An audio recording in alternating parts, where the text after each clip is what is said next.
کتنی پریشانیاں ہیں، کتنی الجھنیں ہیں، کتنی مصیبتیں ہیں، کتنے امراض ہیں، کتنی بیماریاں ہیں جن میں لوگ مبتلا ہیں، تو ان کا تصور کر کے اللہ تبارک و تعالیٰ کا شکر ادا کرو، اور یہ کہو کہ اللہ جل جلالہ کا شکر ہے کہ اس نے مجھے اس پریشانیوں سے عافیت میں رکھا۔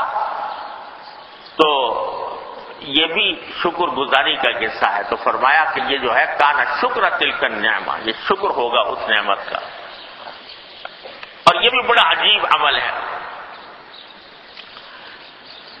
عام طور سے تو مشہور یہ ہے کہ جب مثلا کسی کو بیمار دیکھیں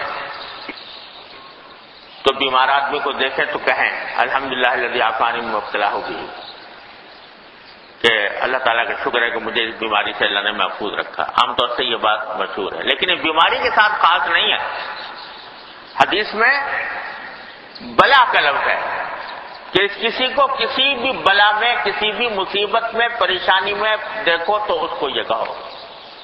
کوئی شخص فقیر ہے بیچارہ، مانگنے پر مجبور ہے، بیکاری بنا ہوا ہے، اس کو دیکھو تو کہو کہ الحمدللہ الذی عافانی مما ابتلاه به، اللہ تعالیٰ کا شکر ہے کہ اس نے مجھے اس مصیبت سے نجات دی کہ مجھے دوسروں کے سامنے ہاتھ پھیلانے پڑے اور مجھے بیکاری بن کے لوگوں سے مانگنا پڑے۔ کسی کو اگر مقروض دیکھو، قرضے میں پریشان ہے قرضے کی وجہ سے، اور الحمدللہ تمہارے اوپر قرض نہیں ہے یا اتنا نہیں ہے جتنا اس کے اوپر ہے، تو اس کو دیکھ کر کہو کہ یا اللہ آپ کا شکر ہے کہ آپ نے مجھے اس بلا سے عافیت عطا فرمائی، میں مقروض نہیں ہوں، میرے اوپر اتنا قرضہ نہیں ہے۔ کسی کو بے روزگار دیکھو اور دیکھو کہ بے روزگاری کی وجہ سے پریشان ہے، تو اس کو بے روزگاری میں پریشان دیکھ کر کہو کہ یا اللہ آپ کا شکر ہے کہ مجھے یہ پریشانی نہیں ہے، بے روزگاری میں مبتلا نہیں ہوں، الحمدللہ مجھے عافیت سے روزگار ملا ہوا ہے۔ کسی کو جہل کی حالت میں دیکھو، جہالت میں دیکھو، جہالت کی مصیبت میں ہے،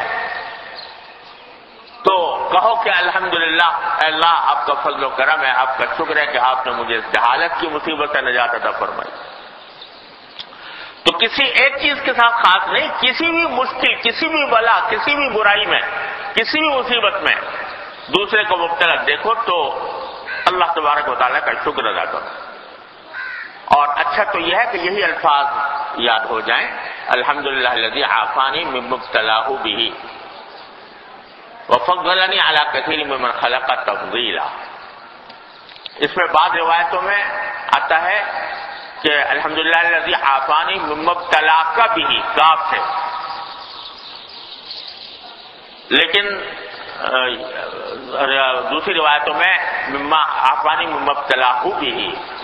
دونوں میں فرق یہ ہے کہ گویا پہلی جو روایت ہے اس کے مطابق ایک شخص بیمار ہے، اس کو خطاب کر کے کہا جا رہا ہے کہ اللہ کا شکر ہے مجھے اس بیماری میں مجھے مبتلا نہیں کیا اللہ نے جس میں تجھے مبتلا کیا، بیمار سے گویا خطاب ہو رہا ہے۔ لیکن اگر زور سے یہ خطاب کرو بیمار کو تو یہ بیمار کے لیے دل شکنی کا باعث ہو سکتا ہے۔ اس واسطے جن روایتوں میں کاف آیا ہے تو اس میں بھی آہستہ کہنے کے دل میں کہ اس کو پتہ نہ چلے، اور دوسری روایت زیادہ صحیح معلوم ہوتی ہے جس میں یہ فرمایا کہ اللہ تعالیٰ کا شکر ہے جس نے مجھے اس بیماری سے، اس تکلیف سے محفوظ رکھا جس میں یہ شخص مبتلا ہے۔ یہ دل میں کہے یا زبان سے کہے، اس طرح کہ دوسرا سن کر دوسرے کی دل شکنی نہ ہو۔ تو اچھی بات تو یہ ہے کہ یہ الفاظ ہی یاد ہو جائیں، کیونکہ یہ الفاظ جو ہیں یہ حدیث کے الفاظ ہیں، نبی کریم سرور دو عالم صلی اللہ علیہ وسلم کے الفاظ ہیں، انہی میں جو نور اور برکت ہے وہ دوسرے الفاظوں میں نہیں ہو سکتی۔ لیکن جب تک یاد نہ ہو تو اپنی زبان میں کہہ یا اللہ تیرا شکر ہے کہ مجھے اس مشکل سے آپ نے محفوظ رکھا۔ اور بلکہ ہمارے استاد ہم نے حضرت مولانا مفتی رشید احمد صاحب قدس اللہ تعالیٰ سرہ اللہ تعالیٰ ان کے درجات بلند فرمائے، وہ فرمایا کرتے تھے کہ میں تو جب کبھی بازار میں گزر رہا ہوتا ہوں، شہر میں گزر رہا ہوتا ہوں، لوگوں کو سینما کی لائن میں کھڑا ہوا دیکھتا ہوں، سینما کی لائن میں لگے ہوئے ہیں ٹکٹ خریدنے کے لیے، تو ان کو دیکھ کر بھی میں یہ پڑھتا ہوں کہ الحمدللہ الذی عافانی من مبتلا بہ، کہ اللہ تعالیٰ آپ کا فضل و کرم ہے کہ آپ نے مجھے اس بلا سے محفوظ رکھا جس میں یہ لوگ مبتلا ہیں. کیونکہ بلا اور مصیبت جیسے دنیاوی اور ظاہری ہوتی ہے، اسی طرح بلا اور مصیبت باطنی بھی ہوتی ہے. کسی گناہ میں مبتلا ہونا یہ بھی کیا ہے؟ یہ بھی اللہ تبارک و تعالیٰ کی طرف اللہ تعالیٰ محفوظ رکھے، یہ بھی ایک بلا ہے، ایک مصیبت ہے. وہ گناہ دیکھنے میں چاہے دیکھنے میں کتنا اچھا لگ رہا ہو، اس میں لطف آ رہا ہو، اس میں مزہ محسوس ہو رہا ہو، لیکن حقیقت میں وہ مزہ نہیں ہے، وہ بیماری ہے، بہت بڑی بیماری ہے، بلکہ ظاہری بیماریوں سے زیادہ سخت بیماری ہے، زیادہ مہلک بیماری ہے. جو اگر کوئی آدمی کسی گناہ کے اندر ہو تو اس لیے اللہ نے اسے محفوظ رکھا، اس پر بھی اللہ تعالیٰ کا شکر ادا کرو. اگر کسی دوسرے کو کسی تکلیف میں دیکھو اور وہ اللہ نے اس سے بچایا جس میں گناہ بھی شامل ہے تو اللہ تعالیٰ کا شکر ادا کرو. الحمدللہ اللہم لک الحمد لک. ہسپتال کے پاس سے گزرو، وہاں کتنے مریض پڑے ہوئے ہیں، کس طرح کے پڑے ہوئے ہیں، تو کہو الحمدللہ الذی عافانی مما ابتلاہم بہ وفضلنی علی کثیر ممن خلق تفضیلا. اور اللہ تعالیٰ کا شکر ادا کرو، ان کے حق میں دعا کرو کہ اللہ تعالیٰ ان کو صحت و عافیت عطا فرما دے.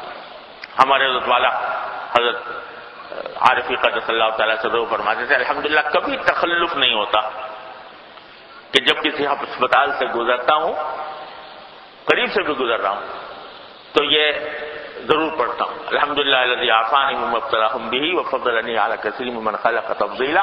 اور ساتھ ساتھ ان ہسپتال والوں میں جو لوگ بیمار ہیں ان کے حق میں دعا کرتا ہوں، کبھی تخلف نہیں ہوتا فرماتے تھے. تو جب اللہ تبارک و تعالیٰ کسی کو اپنے ذات کے ساتھ تعلق عطا فرماتے ہیں تو پھر یہ سب خود بخود یہ ان سنتوں پر عمل ہوتا چلا جاتا ہے. اللہ تعالیٰ ہم سب کو بھی توفیق عطا فرمائے. تو غرض یہ کہ اس حدیث نے یہ بتایا کہ صرف شکر صرف ان نعمتوں پر نہیں ہے جو تمہیں حاصل ہیں، بلکہ ان مصیبتوں پر بھی ہے جن سے اللہ تبارک و تعالیٰ نے تمہیں محفوظ رکھا. اور جب بندے کو اس کی عادت پڑ جائے تو الحمدللہ کبھی ناشکری میں مبتلا نہیں ہوگا وہ.